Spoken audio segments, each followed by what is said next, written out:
Video को like करके आगे शेयर ज़रूर कर देना। बस इतना कि जिस गुनाह पे खुदा नाराज हो जाए वो बड़ा गुनाह। तो जिसने रमज़ान शरीफ में कस्तन बड़ा गुनाह किया, कस्तन, नमाज को छोड़ना भी गुनाह है कबीरा है, नमाज को तर्क करना भी गुनाह है कबीरा है। मेरे आका सल्लल्लाहु अलैहि वसल्लम के दीवानों, खेल कूद में वक्त को ज़ाय करना, वक्त का जिया, ये भी गुनाह है कबीरा है।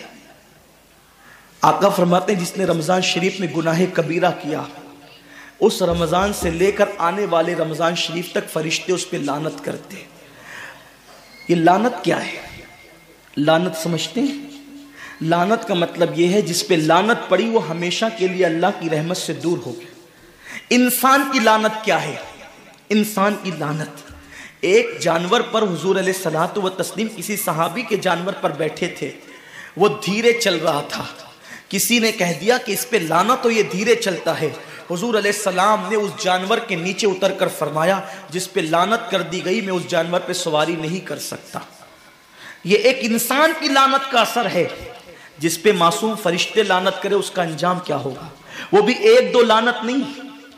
रमज़ान शरीफ को छोटा मत समझिए। एक के 70 पर आपकी नज़र है, गुनाह नेकियों की कसरत पे आपकी नज़र है, गुनाहों की तबाही पे आपकी नज़र नहीं है। अल्लाह के रसूल सल्लल्लाहु अलैहि वसल्लम ने फरमाया, जैसे माह रमज़ान शरीफ में नेकियों का दर्जा बढ़ जाता है, वैसे माह रमज़ान शरीफ में गुनाहों का भी मामला बढ़ जाता है। यानी अगर रमज़ान शरीफ में तुम एक गुनाह करोगे तो और दिनों के अंदर जो गुनाह करते थे, अब उस गुनाह से ज्यादा तुम्हें अजाब दिया जाएगा, क्योंकि आपने माह रमज़ान की हुर्मत को पामाल किया है, आपने माह रमज़ान शरीफ की इज्जत को पामाल किया है। तो सोचो, इंसान की लानत पड़े, ये हाल है। तो जिस पे फरिश्तों की, वो भी एक दो नहीं, पूरे साल तक फरिश्ते लानत करते हैं। और अल्लाह के नबी सादिक व मस्दूक नबी ने फरमाया कि अगर वो उसी साल रमजान शरीफ आने से पहले पहले मर जाए तो उसके पास कोई नेकी नहीं होगी जो उसको जहन्नम की आग से बचा सके, और उसका ठिकाना तो जहन्नम ही होगा। खुदा के लिए अपने हाल पे रहम करो, अपने आप को जहन्नम का ईंधन मत बनाओ। हमारा जिस्म इतना ताकतवर नहीं है कि हम अपने जिस्म पर जहन्नम के अजाब को बर्दाश्त कर सके। मेरी कौम के जवानों, अपनी जवानी पे इतराने वालों, अपनी कुव्वत पे नाश करने वालों, अल्लाह के रसूल सल्लल्लाहु अलैहि वसल्लम फरमाते हैं कि जहन्नम की आग की एक चिंगारी अगर दुनिया के समुंदर में डाल दी जाए तो दुनिया के सारे समुंदर आग से भड़कने लगे। उस चिंगारी को, वो जहन्नम की चिंगारी को समुंदर ठंडा नहीं कर सकते, बल्कि समुंदर को वो एक चिंगारी भड़का देगी और समुंदरों के अंदर आग लग जाएगी। जो एक चिंगारी सारे समुंदर को भड़का दे, अल्लाह अकबर, उस जहन्नम के अंदर ये छोटा सा वजूद, जो छोटी सी, अल्लाह अकबर, अगरबत्ती के चटके को बर्दाश्त नहीं कर सकता, जो चिराग की लौ की तेज को, जो चिराग की लौ की हरारत को बर्दाश्त नहीं कर सकता, जो सिगरेट के चटके पर बेकरार हो जाता है, ये छोटा सा वजूद जब जहन्नम के अंदर दाखिल किया जाएगा, उस वक्त इस वजूद का क्या होगा? मेरे आका मुस्तफा जान रहमत फरमाते हैं कि जब पहाड़ों को जहन्नम में डाला जाएगा तो पहाड़ ऐसे पिघलने लगेंगे जैसे नमक को पानी में डालने से नमक पिघलने लगता है। मेरे भाइयों, खुदा के लिए अपने हाल पर रहम करो, अपने आप को जहन्नम का ईंधन मत बनाओ। अल्लाह अकबर, तरावी के वक्त में पैर फैलाकर मोहल्लों में बैठने वालों, रोजों के वक्त में छुप छुपा कर खाने वालों, अल्लाह की गैरत को चैलेंज मत करो। अल्लाह के हबीब ने फरमा दिया कि जो गुनाह कबीरा रमजान शरीफ में करेगा, साल भर फरिश्तों की लानत होगी। आप कहते हैं मुसलमान कलमा पढ़ता है, मुसलमान नबी का गुलाम है, मुसलमान नबी पे जान कुर्बान करने के लिए तैयार है, इतनी मुसीबतों में क्यों है, इतनी तकलीफों में क्यों है, क्यों तबाह हो रहा है मुसलमान? अरे जिस पर फरिश्ते पूरी साल साल लानत करे, वो कौम तबाह न होगी तो क्या होगा? उस कौम के घर न जलेंगे तो क्या होगा? उस कौम की बेटियों की आबरू न लूटेगी तो क्या होगा? वो कौम गुर्बत की चक्की में न पिसेगी तो क्या होगा?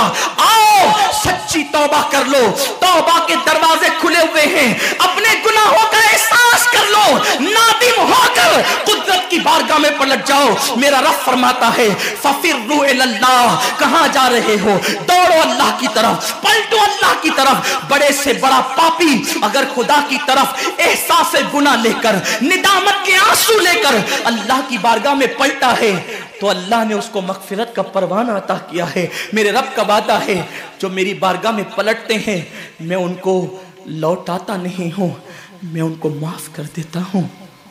सबक़त रहमती अला गज़बी, मेरी रहमत मेरे गज़ब पे सबक़त ले गई है। वो रब जो 70 माओं से ज्यादा प्यार करता है, उम्मत की तबाही का इतना ही ख्याल है तो हम रमजान शरीफ का एहतराम क्यों नहीं करते? हम रमजान शरीफ का एहतमाम क्यों नहीं करते? क्यों हम अल्लाह की इबादत की तरफ नहीं आते? आओ अपने गुनाहों का एहसास लेकर खुदा की बारगाह में पलटो ताकि तबाही से बच जाओ। एक हदीस पाक का मफ़हूम पढ़कर अपनी गुफ्तगू को इख्तिताम की तरफ लेकर चलो। ये उम्मत अगर गुनाह का एहसास कर ले, एहसास से गुनाह कर ले, हम तबाही से अभी भी बच सकते हैं। अल्लाह करीम है, बहुत मेहरबान है, गफ्फार है, उसको माफ़ करना पसंद है। बल्कि यहाँ तक फरमाया कि मेरा बंदा अगर सारी दुनिया के इंसानों के जराइम लेकर शर्मिंदा हो के मेरी बारगाह में आए तो भी मैं उसको माफ़ कर देता हूँ। क्या एहसास था लोगों को गुनाह का, बल्कि गुनाह नहीं, ना करदा गुनाहों का भी लोगों को एहसास था। एक हदीस पाक का मफ़हूम पढ़ता हूँ। हजरत सालेबा इब्न अब्दुल रहमान, ये एक जवान इंसान है। इब्तिदाई जवानी में इनको हुजूर का दामन नसीब हो गया और ये मुसलमान हो गए। हुजूर के हाथों पे कलमा पड़ा। क्या नसीबे थे उनके जिन्होंने कलमा देने वाले नबी के हाथों पे कलमा पड़ा था। क्या नसीबे थे उनके जिन्होंने नमाज लाने वाले नबी के पीछे नमाजें पढ़ी थी। क्या नसीबे थे उनके जिन्होंने बशक्ल मुस्तफ़ा अल्लाह के नूर को देखा था। क्या नसीबे थे उनके जिनकी आंखों को खुदा भी प्यार से देखता था। क्या नसीबे थे उनके जिनका मुट्ठी भर जौ खैरात करना लोगों के ओहद पहाड़ सोना खैरात करने से भी ज़्यादा बेहतर था। क्या नसीबे थे उनके जिनके घोड़ों की टापों से लगने वाली धूल की कसम कुरान ने याद फरमाई है। क्या नसीबे थे उनके जिस तरह जन्नत का होना यकीनी करार दिया गया है, उन सहाबा का जन्नती होना यकीनी करार दिया गया। क्या नसीबे थे उनके जिनकी इक्तिदा को निजात का जरिया करार दिया गया। क्या नसीबे थे उनके जिनको देखना जहन्नम से निजात का जरिया करार दिया गया। क्या नसीबे थे उनके जिनकी सोहबत अल्लाह अकबर रसूलुल्लाह की सोहबत की नियाबत का जरिया करार दे दिया गया। अल्लाह अल्लाह क्या नसीब वाले थे। लेकिन हुजूर की तरबियत ने उनको किस कदर अजीम मोतबर और मोहतरम बना दिया था। सालेबा इब्न अब्दुल रहमान जवानी की इब्तिदा में मुसलमान हुए। शौक ये था ज़्यादातर वक्त मैंने अल्लाह के नबी सल्लल्लाहु अलैहि वसल्लम की चौखट पे गुजारना है। करीम आका से बंदा परवर गरीब परवर आका से अर्ज़ की, आका जवानी की इब्तिदा है, मैं ये चाहता हूँ कि ज़्यादातर वक्त आपकी सोहबत में गुजारूँ। मेरे नबी ने किसी को ना नहीं कहा। मेरे करीम आका ने फरमाया सालेबा तुझे इजाज़त है। और फिर सालेबा जब हुजूर की चौखट पे रात और दिन रहने लगे तो आका ने उनकी ड्यूटी मुकर्रर कर दी। अगर किसी को बुलाना होता सरकार उनको भेज करके बुलाते, कोई सौदा सलफ लाना होता हुजूर उनको लाने के लिए भेज देते, कोई ऐलान करना होता उनको कभी कभी मुनादी बना दिया जाता। सालेबा इब्न अब्दुल रहमान को एक मरतबा मेरे करीम आका सल्लल्लाहु अलैहि वसल्लम ने एक सहाबी के घर पे भेजा। हदीस पाक का मफहूम है अभी इब्तिदाई दिन थे, तरबियत अभी मुकम्मल न हुई थी, तरबियत के अय्याम जारी थे, अभी तरबियत से वो गुजर रहे थे। अल्लाह अकबर, किसी के घर जाओ तो आदाब ये हैं कि किसी के दरवाजे पे दस्तक देकर साइड में खड़े हो जाओ ताकि अगर वो दरवाज़ा खोले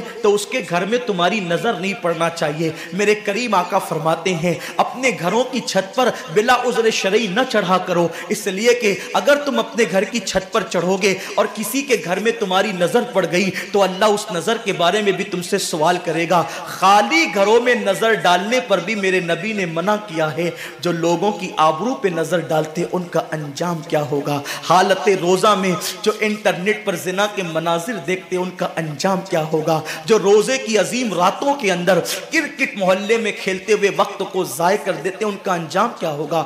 आज के लोग कहते हैं मौलाना आखिर ये क्रिकेट से मौलवियों को क्या दुश्मनी है। बड़े बड़े दीनदार लोग क्रिकेट खेलते हैं, क्रिकेट में क्या गुनाह है। ना उसमें बदनजरी है, ना बदनिगाही है, ना ये है, ना वो है, ना वो है।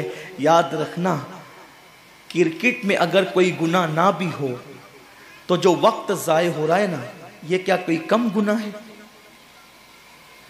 वक्त को जाय करना खुद गुनाह है,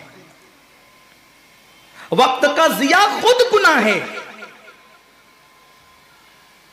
अल्लाह के हबीब सल्लल्लाहु अलैहि वसल्लम फरमाते हैं जिसने दुनिया में एक लम्हा जाय किया होगा वो कयामत के दिन पछताएगा कि मैंने एक लम्हा क्यों जाय कर दिया। घंटों सबकी नींद बर्बाद करते हो, खराब करते हो, पूरी रात जगते हो। अगर वो रात मुसल्ले पर गुजरे तो फिर क्या बात है। आज लोग कहते हैं मुसलमानों को तरक्की क्यों नहीं मिलती। कल तक मुसलमान ताजदार था, आज मुसलमान भिखारी हो गया। हम कहते हैं उस वक्त तक मुसलमान ताजदार था जब उसकी रातें मुसल्ले पर अपने गुनाहों को याद करके रोते हुए गुजरती थी। अब तो रोना ही नहीं आता, क्यों? क्योंकि गुनाह का एहसास खत्म हो गया। एहसास जिया जिस कौम से खत्म हो जाए फिर उस कौम को खत्म कर दिया जाता है। अल्लाह के हबीब सल्लल्लाहु अलैहि वसल्लम फरमाते हैं अगर तेरे घर में कोई झांके और इस्लामी हुकूमत हो और तू उसकी आंख में नेजा मारकर उसको अंधा कर दे तो तुझ पर कोई मुआखजा नहीं। उसने झांका क्यों था? इस्लामी हुकूमत हो तो कानून ये है आप किसी के घर में झांक नहीं सकते। और आज हालत ये है कि पड़ोसी की बेटियां हमारी नजरों से महफूज नहीं। कौम तुम्हारा अच्छा मजाक उड़ा रही है। आसिफा की आबरू की हिफाजत करने के लिए एहतजाज करने निकले हो, तुमसे गली की बच्चियां महफूज नहीं।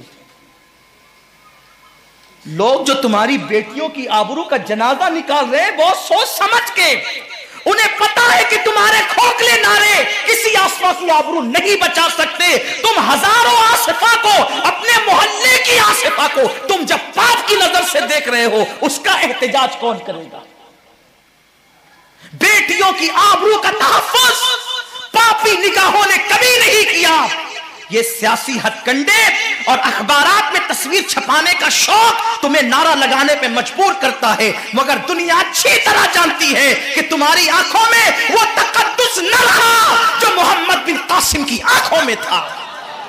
अगर वो तकद्दुस तुम पैदा कर लेते तो एहतजाज की जरूरत नहीं पड़ती। तुम्हारी बेटियों को कोई आंख उठा के देख नहीं सकता था। हम हिंदुस्तान में जो पहली मर्तबा आए थे कुरान पढ़ने नहीं आए थे, कुरान पढ़ाने नहीं आए थे, अजान देने नहीं आए थे, नमाज पढ़ाने नहीं आए थे। अगर तारीख इस्लामी का जायजा लो तो पता चलता है हम पहली मर्तबा जो हिंदुस्तान आए थे सिर्फ एक बेटी की इज्जत की हिफाजत के लिए आए थे।